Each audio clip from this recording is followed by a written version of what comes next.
will be one of the greatest. That is a vow, yeah, that is a promise. Always wanted to be famous, just being real, yeah, just being honest. My haters gon' always be nameless, give them no clout. Hey now, say now, it's your boy 10. I'm here with Talk with 10, and it's real people, real entrepreneur lifestyles. I got my girl Dani Page today. Dani, how you doing? I'm doing well. How are you? I'm doing fine. It's nice to get you on the podcast. Nice to finally meet you. Nice to meet you. You got a juice form Omi Haze. Omi Haze farm. Yes. Can you tell us a little bit about that? Yeah, sure. So Omi Haze Farm is pretty multi-dimensional. What we do is really want to focus on solving food insecurity in low income, or not low income, but in food deserts. So like South Dallas, for an example, is an area that's like a food desert. And so what we try to do is just have fresh produce and herbs more accessible. So that's what we do. But currently we do sell fresh pressed juices to the community as we continue to get funds and things to actually buy the land. And the overall goal is definitely to be able to, like I said, produce fresh produce and herbs to the communities. What got you into this field? What sparked your interest?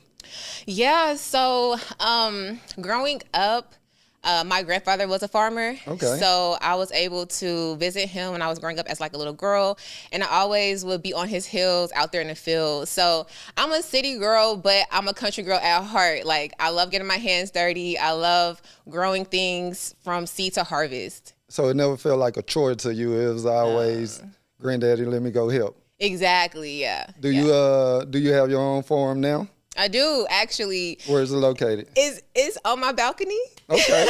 You gotta start small. Exactly, you gotta right. Start small. Exactly. Start small, make a large impact. Exactly. It's baby steps. So you from Mobile, way of Georgia? I'm from Georgia by way of Mobile. Okay. Was your grandfather in Mobile? No, he was in Arkansas. Okay. So yeah. So what led you to Dallas? What brought you to Dallas? So after COVID, when I graduated college, I was like, I want to move to Dallas. Like, everybody was just moving to Texas. I'm not gonna lie, like, I was one of those people that was like, okay, Dallas is a nice area. I like Texas, and also I had some family out here as well. So after college, I'm like, I'm moving to Texas. What college did you go to? I went to the illustrious University of Arkansas at Pine Bluff. Okay. HBCU. Yes. HBCU. Yes. What did you take up? Agricultural business. Okay. That was my major. Yeah. Okay, so I actually majored in agricultural business. So did you get this? Was this an ideal as your childhood, or did it become like in high school or when your grandfather was teaching you things? Was this something like, I can do this? So, growing up, it's so funny because I didn't realize that I had a passion for it. But because like growing up, I wanted to be a fashion designer. Okay. Like, I was growing up watching That's a Raven. So like I had a little sewing kit. I wanted to be a fashion designer. But when reality starts like kind of kick in and it's like, okay, like what are your actual passions? Because I had a sewing kit, I had the whole thing, but I wasn't gravitating towards that. I was still outside. I was still playing in the dirt. So it was something that really it just kind of like naturally, I kind of fell into it. My mom and my dad both went to UAPB as well. So that and that was the only school that offered agricultural business. So my aunt was like, well, I was just majoring that. I was like, okay, yeah, why not? I like playing in dirt anyway, so might as well. Okay, so she sparked it, but when did you really feel like it's something you can do as a career, as the rest of your life? I think it clicked when I realized that there are people who went to college and got degrees, but they didn't actually work in those degrees. Okay. I'm one of them. Right. It's a common thing. But when I got the opportunity to major in my field, I'm like, okay, my grandfather always told me that agriculture feeds the world. Basically, food feeds the world. So at the end of the day, if the lights were to go out, if the world was to fail, if everything's like was to shut down, we would still need the basis, which is food, shelter, and water. So when I realized that at the end of the day, there's going to be a need for food, I'm like, I'll always, like, money's going to be there. And that's one thing I had to like tell myself, like, money's going to come, but what problem are we solving? And that's the biggest thing. It's like, we see an issue right now within the world. That's the fact that we're not getting access to fresh produce. We're not getting access to fresh foods. And the foods that we are getting access to are heavy additives, you know? And so that's where like the passion came in. It's like, I really want to see people live healthier, longer lives instead of, you know, clocking out early. Like, and I don't want to get on a tangent, but when it comes to like high blood pressure, diabetes, things of that sort that we say run in our family, it's really the eating habits that run in our family. It's those, and I'm a Southern girl. Like I'm from Georgia. Like I've been in the South all my life. So don't get me wrong, I love nice home cooked Southern meals, but those type meals is what's aiding those diseases that we get, and it's traditionally passed down because that's what we know. But I want to, with my business, I want to reshape what that looks like and let people understand that you can eat healthy, it can still taste good, and it can be good for you as well. What's a comeback to people that say that when you're trying to eat healthy, it's a price difference? How do you combat that? Yeah, so I always like to tell people you either pay now or you pay later. Okay. But then also too, if we really think about it, like I went to the grocery store the other day and I bought chicken, I bought fresh broccoli, I bought avocados. I bought all those things for roughly like, I mean, you know, inflation now, but like, you know, $40 versus me going to Chick-fil-A or Whataburger and I can grab a quick meal that may be $10-15, but is it nutritional for us? Like what nutritional value does it have for us? And then what does it cost on the long-term things? Like, yes, health. It's that exactly. So it's like you either make the sacrifice and change the lifestyle right now while you can, or you can continue to do what you've been doing and do what we've been taught to do and pay for on the back end by not being able to be as mobile as people, you know, your age should be at that time, or have to be tackled or like shackled with all of these pills and, you know, all these things. So, yeah. What's some of the quiet lack of support that you deal with in your industry, or things that the normal person that's not farming wouldn't see? Have you had any hurdles or roadblocks that's in your way as a young Black? I think it's not, so when I talk about farming, I'm not mentioning, or I should be more clear, it's not traditional farming that I'm talking about. Okay. What I'm talking about is hydroponic farming or vertical farming. A lot of people don't really know what that is. Are you familiar with that? Can you teach me? Me? Of course. That's why we're here. Yeah. Break it down. Of course. So hydroponic farming, vertical farming is basically when you're planting indoors. Okay. So when you're thinking about a rural country farm, the rows are horizontal. Vertical farming is when the produce is stacked on top of one another. Okay. And so what I'm specializing in is hydroponic farming, which means we can grow indoors. We can basically replicate what's done outdoors, indoors. So the sun is replicated by LED lights. Okay. The temperature is controlled by AI temperature, like, you know, thermostats, things of that sort. And then there's a water system. So with like a sprinkler system that pretty much help with the roots and things of that sort. So to answer your question, that industry, when it comes to people who look like me, isn't really tapped into. Okay. Do they want to help you?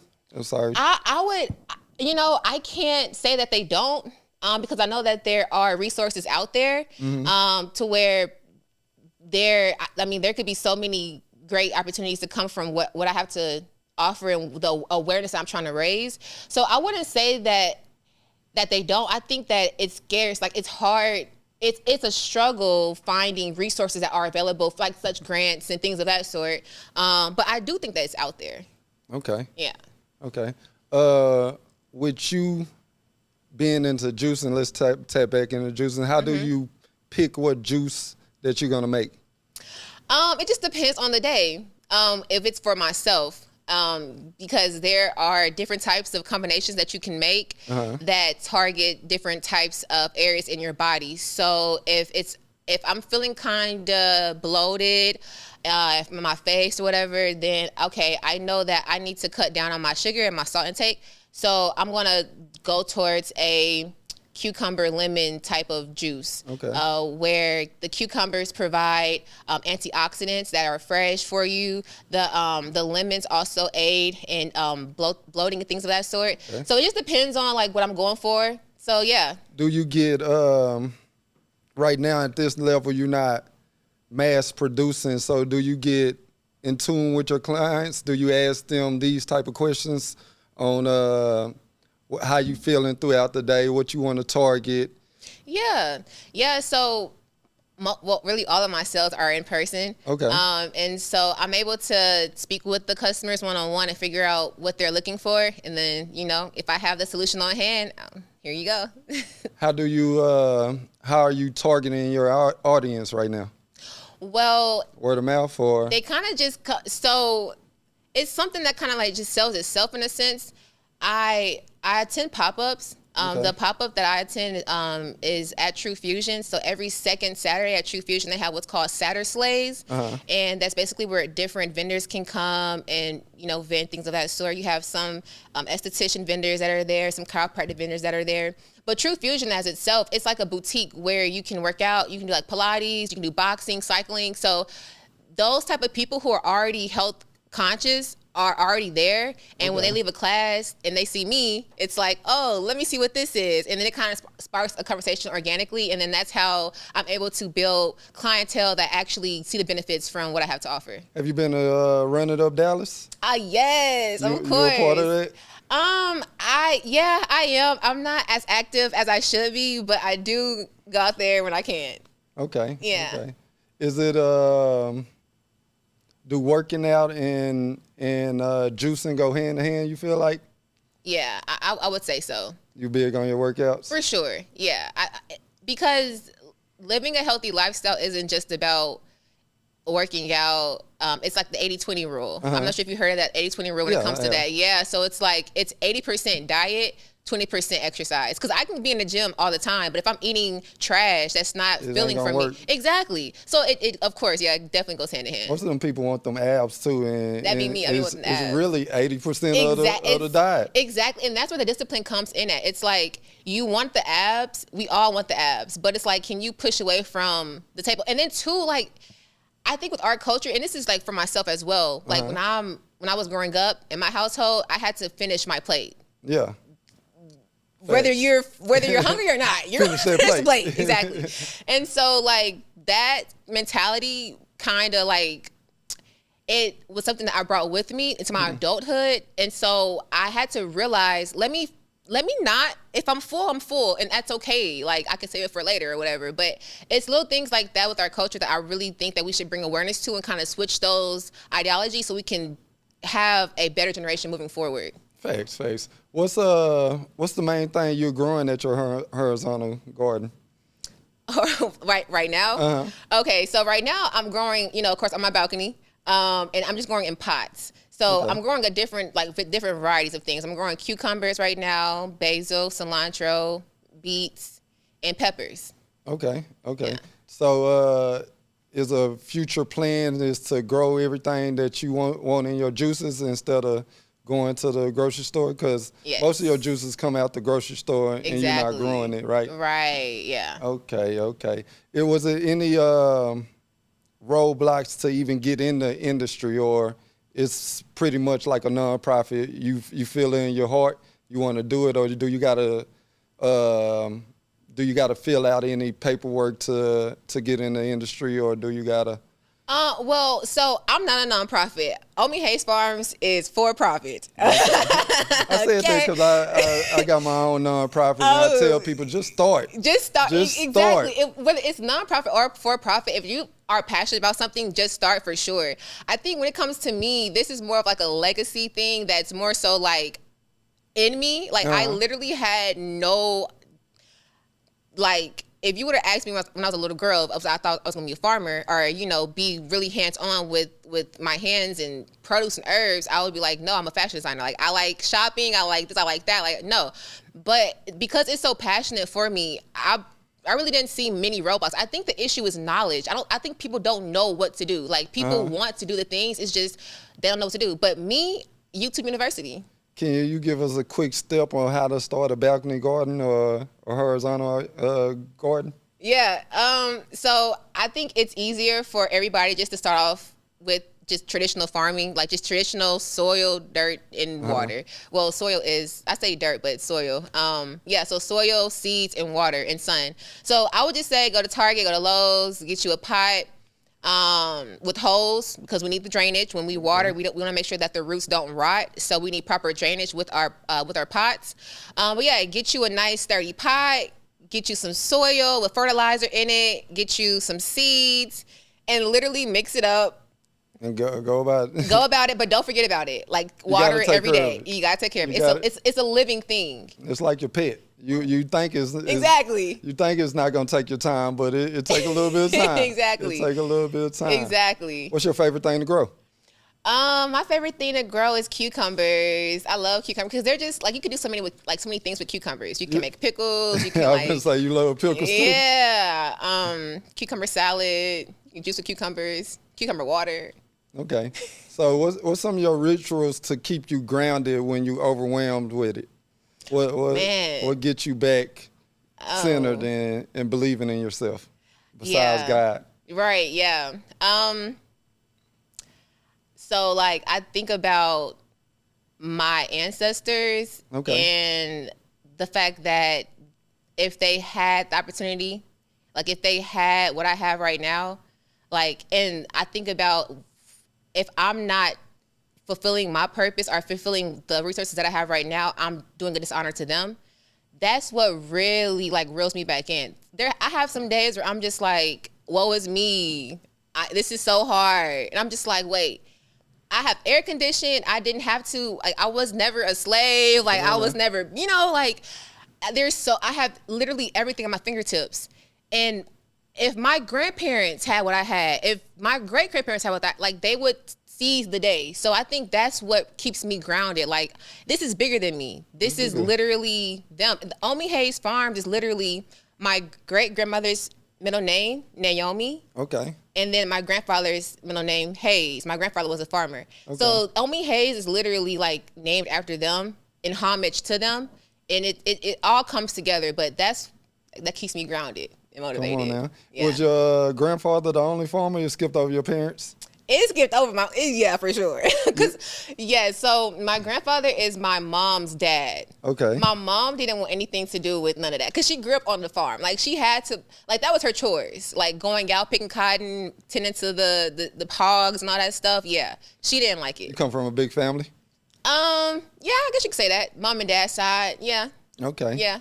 Did the big family shape the way you are now, or you are you family oriented basically? Yeah, I love my family. I love my family for sure. I'm the only grandchild out of all of my grandfathers, the farmer, out of all of his grandchildren that actually picked up the hobby of like.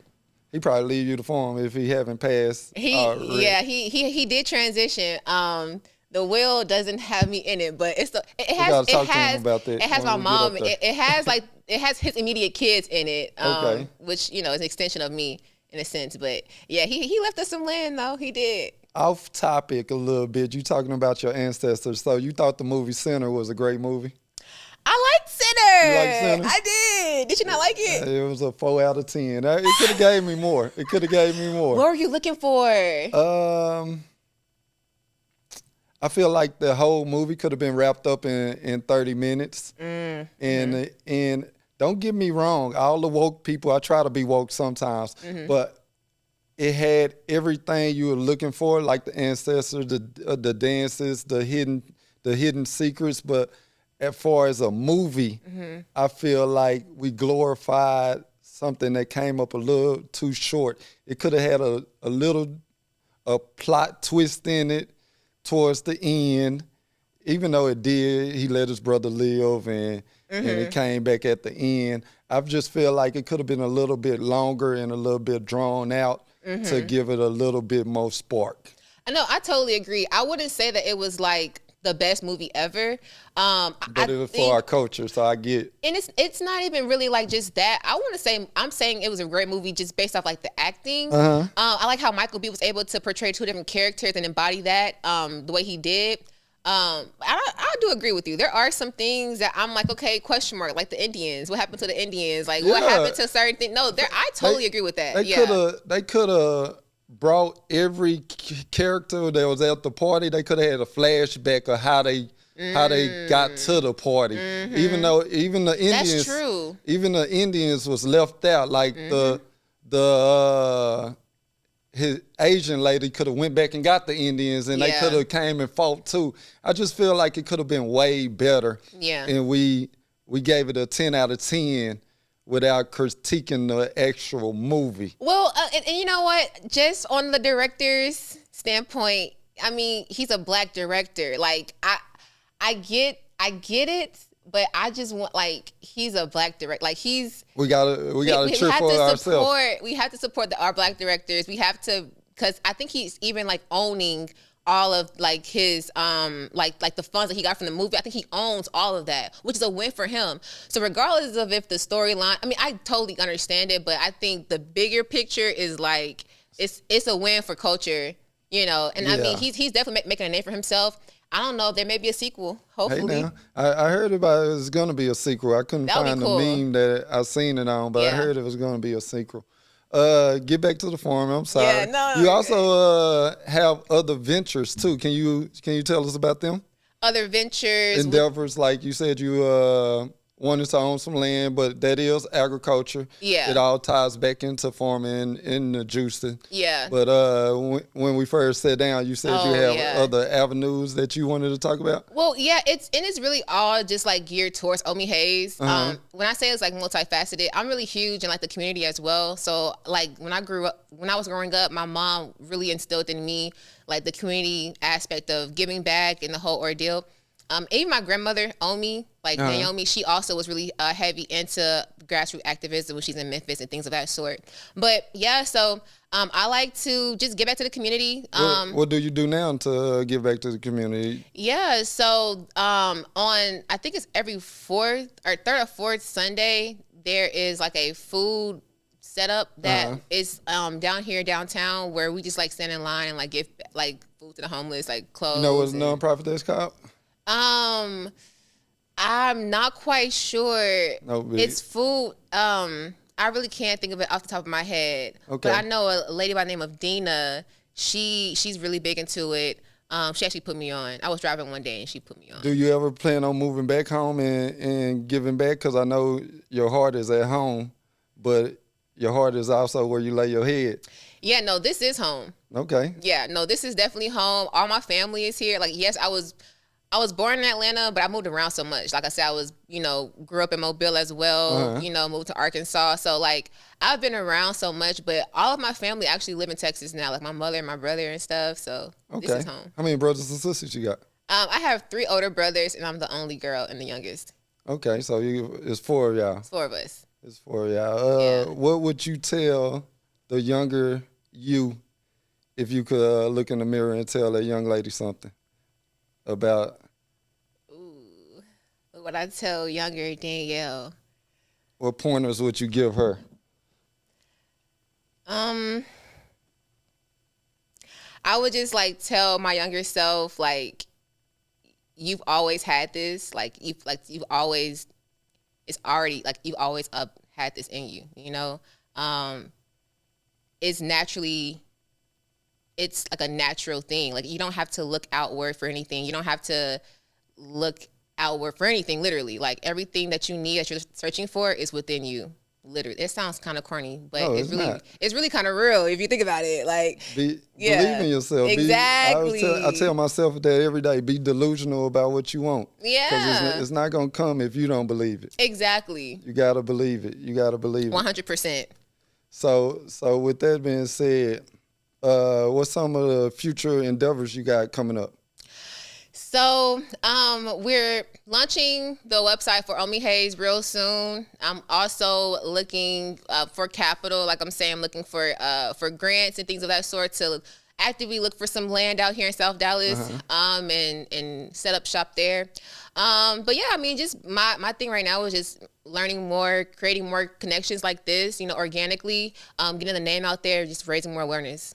Do you feel like it gotta be in the city? Can you go on the outskirts of the city and find your land, or you want it in the heart of Dallas? It can, to be honest, I would prefer it to be in the heart, only because with urban farming, like with a hydroponic farming, it's like for urban living. Okay. So it's like, yeah, because you don't really need the farmland. This building could be a vertical farm, because all you need is just the equipment. Okay. Yeah. Have you ever thought about having a nonprofit or venturing off to a nonprofit? I tried one of my, I have a nonprofit called I Love Inspiring Future Talents.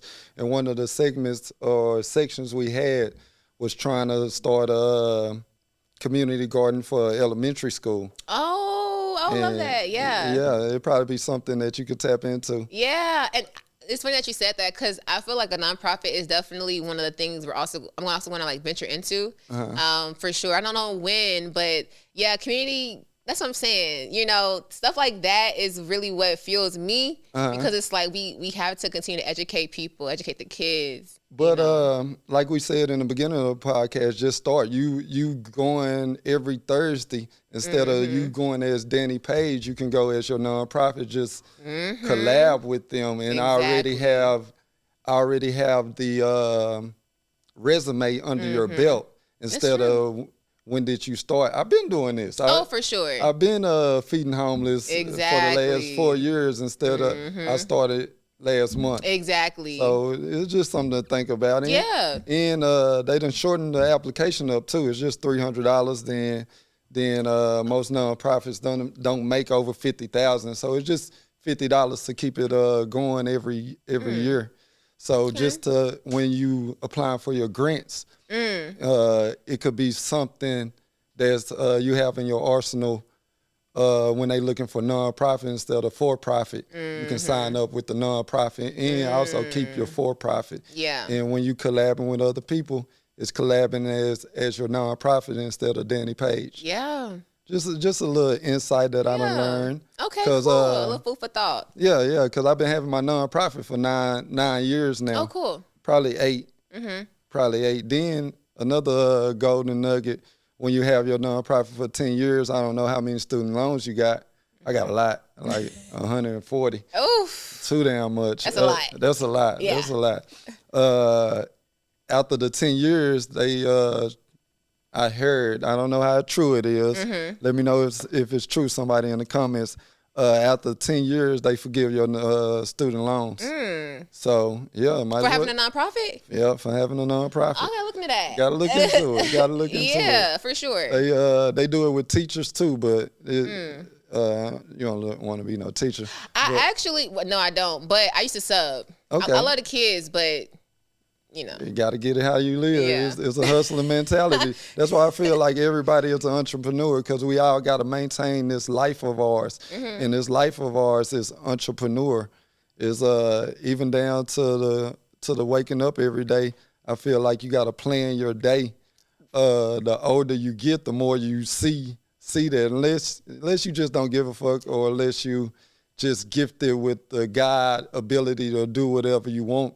That is so life. true. No, I was literally just saying this before I came here to a friend about how you can easily just like go through life shifting. But if you don't have a plan, if you're not planning your day, or if you don't have anything like lined up, you're going to get lost in the sauce. Like there's no direction. Like where's your intentions? Like that's so important. Facts. And the quote that we got a lot of time when we don't. Every day got to be structured. Exactly. And in your 20s, you find if you don't have somebody in your ear, you find yourself just living. It don't hit you until your 30s. But what this podcast is trying to promote, more people like you to let us know as a culture, is people out there doing other things than rapping or managing. Oh yeah. But I feel like us as Black people have moved milestones since the 90s and the early 2000s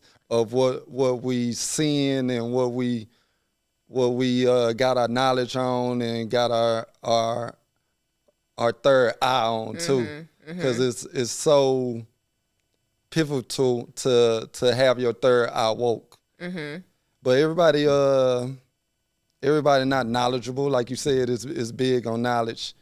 So For sure. I want to thank you for coming. Thank you. Look, you can look in the camera and Thank you. let us know where to find you. Okay. And let us know where we can buy your juices at. Okay, cool. So you can find me on Instagram. My business Instagram is omi.haze.farms. So it's omi.haze.farms. And of course, my personal page is Dani.page on Instagram, 2 A's in Dani, 2 A's in Page. And you can find us right now at True Fusion on every second Saturday, located in Dallas. So yeah, see y'all there. Thank you. Hey now, say now, it's Talk with 10, and I just had my girl Dani Page on my podcast. Appreciate y'all coming out. Thank you, Dani. Bye. Thank you. And I really appreciate it. Cool.